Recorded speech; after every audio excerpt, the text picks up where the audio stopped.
Hello, aujourd'hui on va parler de tous les services que tu peux offrir parce qu'ils sont liés à ton métier, mais que tu n'as pas spécialement envie d'effectuer. Donc pour moi, il faut voir un petit peu ce que tu aimes bien, les aspects que tu aimes bien faire dans ton travail et partir sur le fait en te disant, ok, là, moi, j'ai appris dans mon boulot à faire ça, ça, ça et ça. Donc moi, par exemple, je suis vétérinaire, donc je suis censée faire des chirurgies, je suis censée faire des consultations, des gardes. J'ai la formation pour m'occuper de tous les animaux, que ce soit les serpents, les perroquets, les chats, les chiens, les rats, les souris, les chevaux, les bovins, les chèvres, les cochons, chiens, chevaux, enfin voilà, je ne sais plus ce que j'ai dit, mais soit vraiment toute la panoplie d'animaux qu'on peut avoir à la maison ou des animaux de rente. Après, il y a les animaux vraiment exotiques, genre gorilles et tout ça qu'on trouve dans les parcs zoologiques. Ça, voilà, ça fait partie d'une spécialisation. Mais en soi, je peux, si je veux, faire la médecine pour tous ces animaux-là. J'ai le diplôme pour. J'ai le diplôme, j'ai la formation derrière, j'ai dû apprendre l'anatomie de tous ces animaux, leur fonctionnement. Euh, voilà, j'ai la formation qui est là. Ok. Mais j'ai choisi de me spécialiser dans les petits animaux, donc c'est-à-dire chiens, chats. Je fais aussi un peu de lapin, un peu de Kobe. De temps en temps, voilà, s'il y a une petite souris ou un hamster, voilà. Mais je ne me présente pas comme une spécialiste des NAC. Donc les NAC, les nouveaux animaux de compagnie. Parce que voilà, dedans, il y a tout ce qui est furet, tout ce qui est les serpents, les reptiles, tout ça. Voilà, j'adore les tortues, mais voilà, j'ai pas fait mes stages, j'ai jamais suivi un vétérinaire qui s'occupe des tortues. Du coup, je me sens pas à l'aise de les soigner, ça m'intéresse pas plus que ça. Donc, au début, j'ai accepté de faire, voilà, on va dire d'un peu comme tous les jeunes vétos, dire ok, bah, j'ai la formation pour, ça va passer, de prendre les furets, les rats, pas les reptiles, ça j'avais dit d'office que non. Mais voilà, j'ai accepté un petit peu des animaux que je ne me sentais pas à l'aise, mais en même temps, peu de vétérinaires généralistes se sentent à l'aise avec ces animaux-là, à moins d'avoir vraiment beaucoup de clients qui viennent pour cela. Mais en général, on voit un furet par an. Mais voilà, ça ne nous permet pas d'être non plus avoir une médecine hyper poussée là-dedans. Donc, à chaque fois que j'avais un animal comme ça qui venait, bah, j'étais là à relire un petit peu par rapport à ce que les gens m'avaient dit qu'il avait comme symptôme, remettre en tête certaines choses et tout ça. Et finalement, ça s'est toujours bien passé, mais j'aimais pas ce stress de me dire, cette pression finalement, de me dire, ok, je dois vraiment assurer, sinon je vais me faire une mauvaise image auprès des clients et donc je dois vraiment montrer que je sais que c'est vraiment, voilà le truc que je fais tous les jours, alors que c'est pas vrai. Donc ça c'est un petit peu quand on débute dans tous les métiers, on est obligé de montrer un peu qu'on sait. C'est la même chose quand on sort de l'UNIF autant que veto. Donc ici avec les années, j'ai décidé d'arrêter de faire des choses que je vois une fois tous les ans, une fois tous les 3 ans, qui finalement me causent du stress et qui pourraient causer du tort à ma réputation finalement. Parce que voilà, une fois on m'a appelé pour un canard, voilà, je suis allée, mais jamais trop eu affaire à un canard.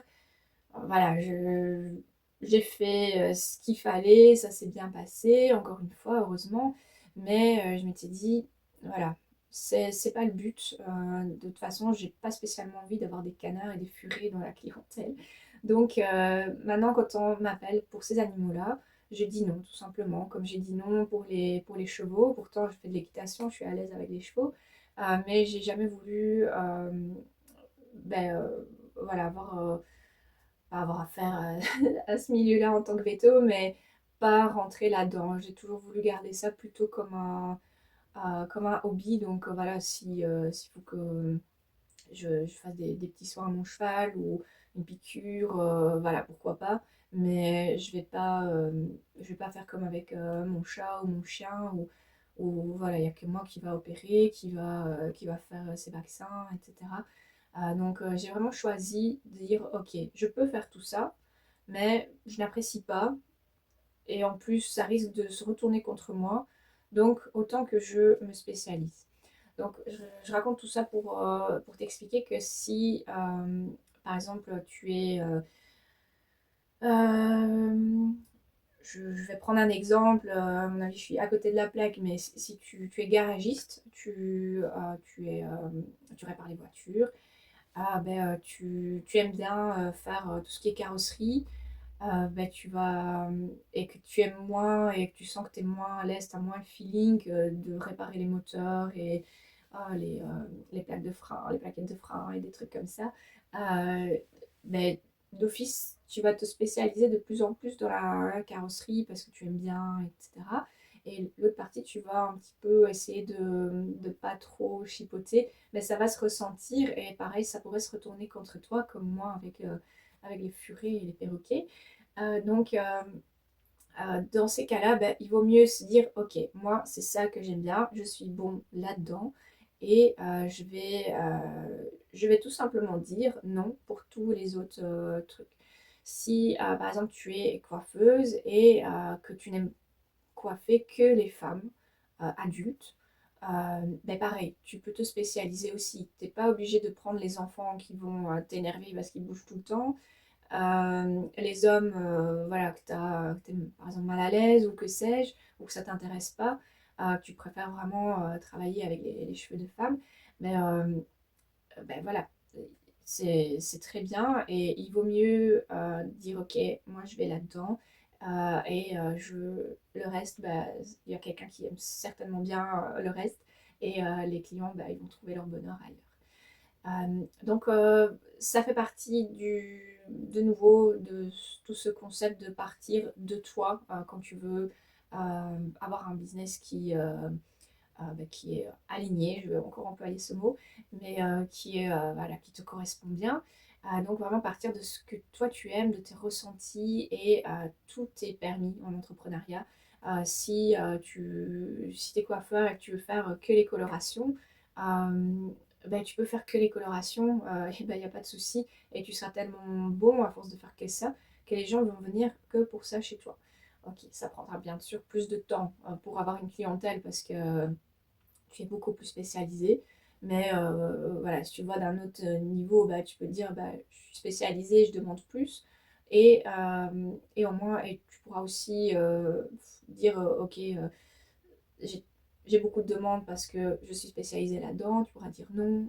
Voilà, tu pourras t'arranger un peu comme toi tu as envie.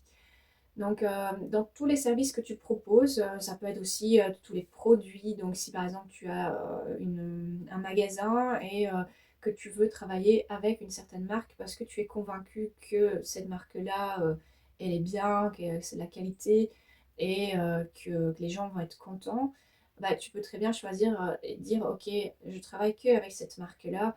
Et pour le reste, bah, si les gens ont envie d'acheter autre chose, ils peuvent très bien aller ailleurs, mais toi tu te focalises là-dessus, ou alors je ne sais pas, tu peux te faire un magasin je vois le canapé, par exemple que de canapé parce que tu es à l'aise de montrer aux gens voilà, comment bien choisir son canapé et tu as envie d'avoir un magasin que avec des canapés, ben, c'est ok aussi. Et si par exemple si tu es coach, si tu es thérapeute, si tu accompagnes les gens je ne sais pas, en développement personnel, ben, tu peux te spécialiser très fort en éliminant tout le reste. Parce que finalement, en voulant tout faire, bah, tu peux te perdre aussi dans la masse de tout et finalement rien faire correctement. Peut-être avoir moins de temps aussi pour faire certaines choses que tu aimes bien et de te spécialiser un peu plus. Et, euh, et finalement, les gens vont venir pour des trucs peut-être que tu fais bien mais que tu n'aimes pas. Et finalement, développer une clientèle dans un truc que tu n'apprécies pas vraiment. Donc, c'est pas le but non plus si tu gardes toute une panoplie euh, de service. Donc, je vais prendre un exemple. Si tu es médecin et que tu t'aimes pas faire les prises de sang, ben, je pense qu'il y a tout à fait moyen en tout cas en Belgique c'est comme ça, il y a des centres où on peut aller pour faire les prises de sang. Tu peux tout à fait dire, ok, moi je fais pas de prise de sang, je n'aime pas ça, voilà, j'ai envie que les gens aillent plutôt dans un centre. Je pense que c'est tout à fait faisable aussi.